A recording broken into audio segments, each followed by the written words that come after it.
Guys, my name is Sinette Cruz and I had flood myths for my presentation. So what are flood myths? Flood myths are depictions of floods that usually are sent by a god or gods to destroy civilization as an act of divine retribution. The flood waters act as a cleansing for humanity in preparation of any rebirth that may happen.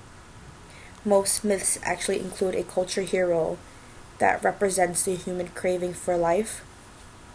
Many civilizations actually have flood myths, and there have been tablets that have been discovered that tell the flood stories from the cultures in the area where the tablets were found. Some argue that the myth of Gilgamesh is actually the source of the Bible's flood story, and in the Sumerian story of Gilgamesh and other stories, the gods destroyed humanity because of overpopulation. So, the Genesis flood narrative, this comes from chapters 6 to 9 in the book of Genesis. And the narrative tells of God's decision to return to earth because the people on earth were going against him and sinning, and from their sins it made him feel bad for creating them. Out of all humanity, the only people that listened and behaved properly was Noah and his family.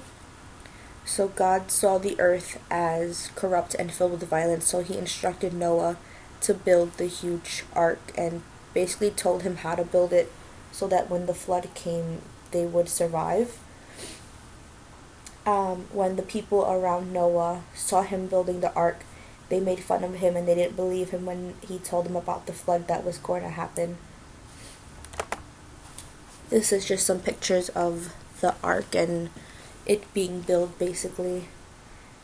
So when the time came, Noah, his sons, and his sons' wives, as well as a male and female of all living creatures, and 7 pairs of some animals went onto the ark. Once they were on the ark, the heavy rains started, which meant the flood had started.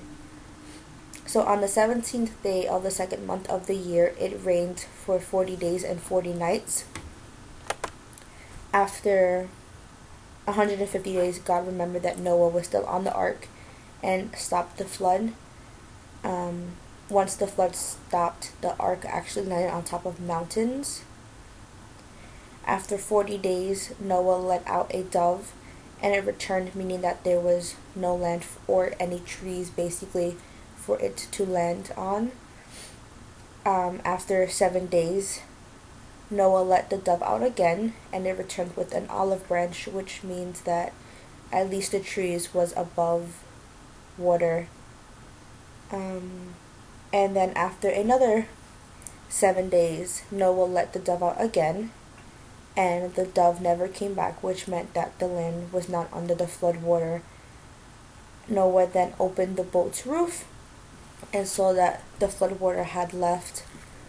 And the flood was basically the reversal and renewal of God's creation of the world. Basically everything except Noah and everything else on the ark died from the flood because they drowned. This is just some pictures of the ark again and the animals going on the ark. And once they came off the ark, Noah built an altar and made a sacrifice which pleased God. And Noah and God created a covenant where God actually promised that he would never destroy all life with a flood again, and he also told them to be fruitful and multiply, kind of like he did with Adam and Eve in order to repopulate the earth. After God made his promise, he formed a rainbow to show that he was going to keep his promise. And he also gave them a set of laws known as the Noahide laws. So this was basically 7 laws that God gave to humanity to follow. They're also known as the 7 laws of Noah, or the 7 commands for Noah's sons. So the first law is do not deny God. The second law is do not murder. The third is do not steal. The fourth is do not engage in sexual immorality. The fifth is do not blaspheme. The sixth is do not eat of a live animal. So they cannot eat the flesh taken from an animal while it is still alive. Basically meaning that they can kill animals and eat the flesh, but they cannot eat the blood of the animal. And number 7 is they have to establish courts and legal systems to ensure the obedience of these laws. According to the Jewish tradition, actually, the first 6 of these 7 laws were given to Adam in the Garden of Eden. The 6th law, to not eat live animals, was there, but Adam did not eat any animals. And when God created the covenant with Noah, he added the 7th law. Each of the laws is seen as a summary of more detailed laws, which are about 211 total. So yeah, basically this was Noah's Ark, and it was a flood myth where God wanted to create humanity again so that they would not sin like they did before.